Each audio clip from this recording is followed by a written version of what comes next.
जन्म से लेकर देह त्याग तक भगवान कृष्ण के जीवन की लगभग हर घटना में कोई सूत्र है। युद्ध भूमि पर दिया गया गीता का उपदेश संसार का श्रेष्ठतम ज्ञान माना गया है। मैनेजमेंट मास्टर कहें या जगत गुरु, गिरधारी कहें या रणछोड़, भगवान कृष्ण के जितने नाम हैं उतनी कहानियाँ।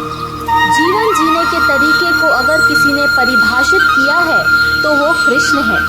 कर्म से होकर परमात्मा तक जाने वाले मार्ग को उन्हीं ने बताया है। कर्म का कोई विकल्प नहीं है, ये सिद्ध किया। कृष्ण कहते हैं, मैं हर हाल में आता हूँ। जब पाप और अत्याचार का अंधकार होता है तब भी, जब प्रेम और भक्ति का उजाला होता है तब भी, दोनों ही परिस्थिति में मेरा आना निश्चित है। वैसे तो कृष्ण का संपूर्ण जीवन ही एक प्रबंधन की किताब है, लेकिन सैकड़ों हजारों बार कहा सुना जा चुका है। कुरुक्षेत्र में दो सेनाओं के बीच खड़े होकर भारी तनाव के समय श्री कृष्ण ने अर्जुन को जो ज्ञान दिया वो दुनिया का श्रेष्ठतम ज्ञान है। गीता का जन्म युद्ध के मैदान में दो सेनाओं के बीच हुआ।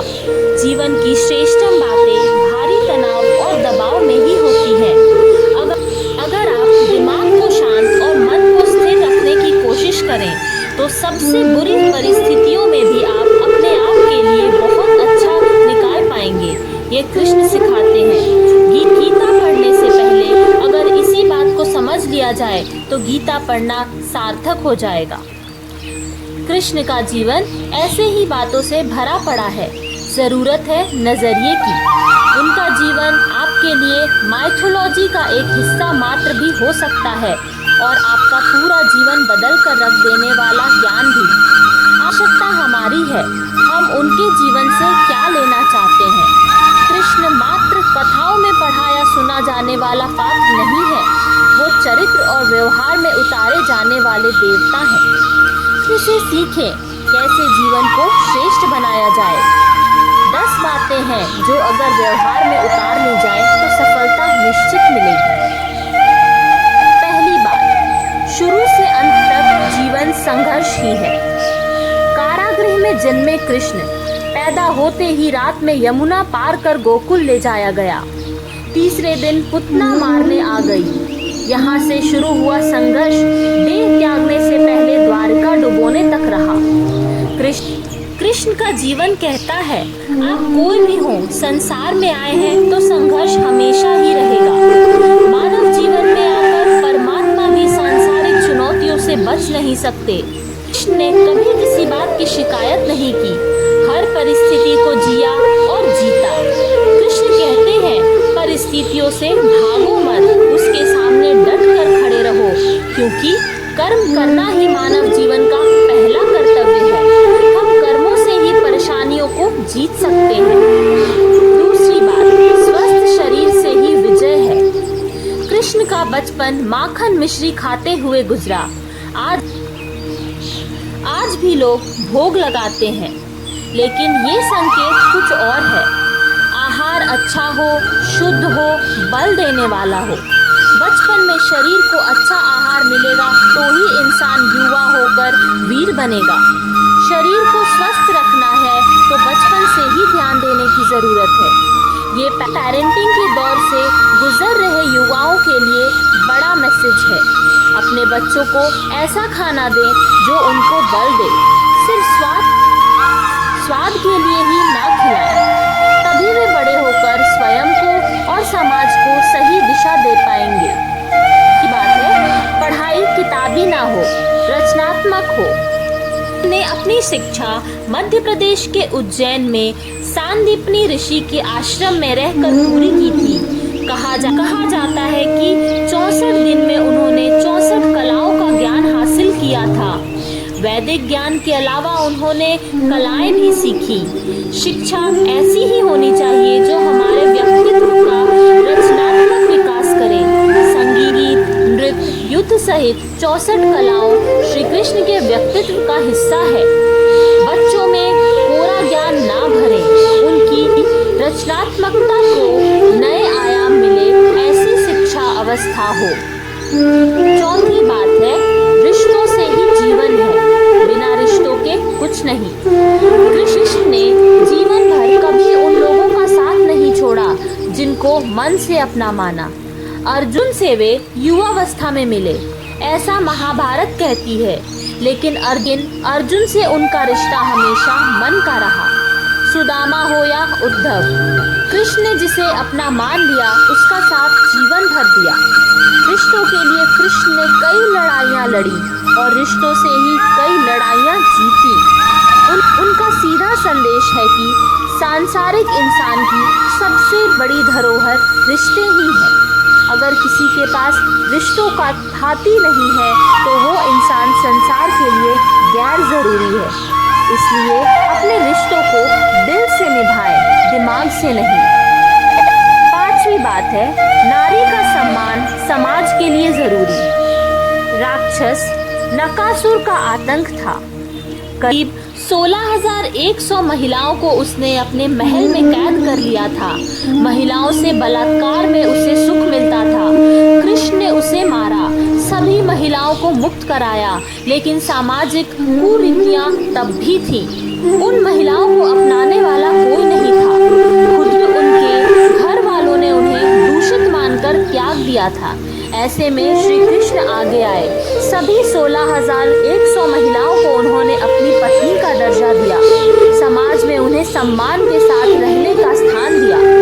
कृष्ण ने हमेशा नारी शक्ति को बढ़ावा दिया। कृष्ण ने हमेशा नारी को शक्ति बताया और उनके सम्मान के लिए तत्पर रहे। पूरी महाभारत नारी के सम्मान के लिए ही लड़ी गई है। सो आप कृष्ण भक्त हैं तो अपने आसपास की महिलाओं का पूरा सम्मान करें। कृष्ण की कृपा पाने का ये सरलतम मार्ग है। छठा है, आपका मतभेद अगली पीढ़ी के लिए बाधा ना बने। कम ही लोग जानते हैं कि जिस दुर्योधन के खिलाफ कृष्ण ने आजीवन पांडवों का साथ दिया, उसकी मौत का कारण भी कृष्ण की कूटनीति बनी। वही दुर्योधन रिश्ते में कृष्ण का समधी भी था। कृष्ण के पुत्र साम ने दुर्योधन की बेटी लक्ष्मणा का अपहरण करके उससे विवाह किया था, क्योंकि लक्ष्मणा साम से विवाह करना चाहती थी, लेकिन दुर्योधन इसके खिलाफ थे। साम को कौरवों ने बंदी भी बनाया था। तब कृष्ण ने दुर्योधन को समझाया था कि हमारे मतभेद अपनी जगह है, लेकिन हमारे विचार हमारे बच्चों के भविष्य में बाधा नहीं बनने चाहिए।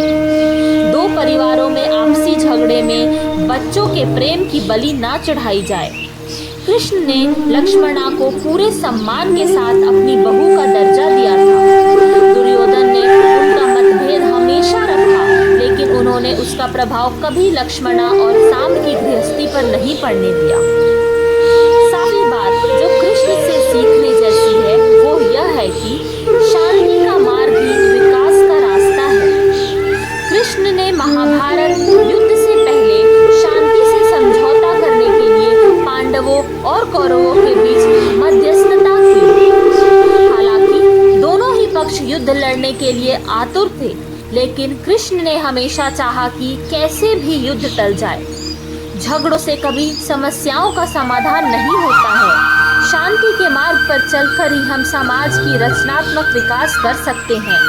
कृष्ण ने समाज की शांति से मन की शांति तक दुनिया को ये समझाया कि कोई भी परेशानी तब तक नहीं मिट सकती जब तक वहाँ शांति ना हो, फिर चाहे वो समाज हो या हमारा खुद का मन। शांति से ही सुख मिलता है, साधनों से नहीं। आठवां है, हमेशा दूरगामी परिणाम सोचें। महाभारत में जुए की घटना के बाद पांडवों को वनवास हो गया। कृष्ण ने अर्जुन को समझाया कि ये समय भविष्य के लिए तैयारी करने की है। महादेव शिव, देवराज इंद्र और माँ दुर्गा की तपस्या करने को कहा। कृष्ण जानते थे कि दुर्योधन को कितना भी समझाया जाए, वो पांडवों को कभी उनका राज्य नहीं लौटाएगा। तब शक्ति और सामर्थ्य की जरूरत होगी। कर्ण के कुंडल कवच पांडवों की जीत में आड़े आएंगे, ये भी वो जानते थे। उन्होंने हर चीज पर बहुत दूरगामी सोच रखी। कोई भी फैसला तात्कालिक आवेश में नहीं लिया। हर चीज के लिए आने वाली पीढ़ियों तक को सोचा। यही सोच समाज का निर्माण आगे ले जाती है। अगला है हर परिस्थिति में मन शांत और दिमाग स्थिर रखना। पांडवों के राजसूय यज्ञ में शिशुपाल कृष्ण को अपशब्द कहता है। छोटा भाई था लेकिन मर्यादाएं तोड़ दी। पूरी चकित थी, कुछ क्रोधित भी थी, लेकिन कृष्ण जी शांत थे। वे मुस्कुरा रहे थे।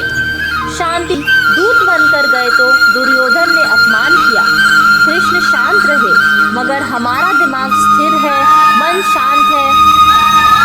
अगर हमारा दिमाग स्थिर है, मन शांत है, तभी हम कोई सही निर्णय ले पाएंगे। आवेश में हमेशा हादसे ही होते हैं, ये कृष्ण सिखाते हैं। विपरीत स्थितियों में भी कभी मन को विचलित ना करें, कभी मन को विचलित ना होने दें। ये गुण कृष्ण से बेहतर और कोई नहीं सिखा सकता। अगला है लीडर बने, श्रेय लेने की होड़ से बचें। कृष्ण ने दुनिया भर के राजाओं को जीता था। जहां ऐसे राजाओं का राज था जो भ्रष्ट थे, जैसे जरासंध, लेकिन कभी किसी राजा का सिंहासन नहीं छीना।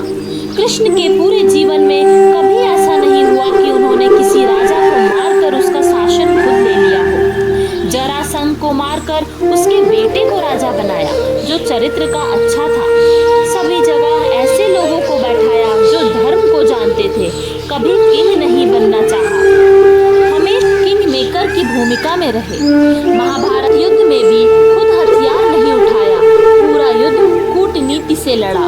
पांडवों को सलाह देते रहे, लेकिन जीतने का श्रेय भीम और अर्जुन को ही दिया। तो ये थी कृष्ण जी की कुछ अहम बातें जो जीवन में सीखने योग्य हैं। अगर हमने इसे अपना लिया और अपने जीवन में उतार लिया तो जीवन सुखमय हो जाएगा। अगर आपको ये वीडियो पसंद आया हो तो इसे लाइक, शेयर और सब्सक्राइब ज़रूर करें। जय श्री कृष्ण।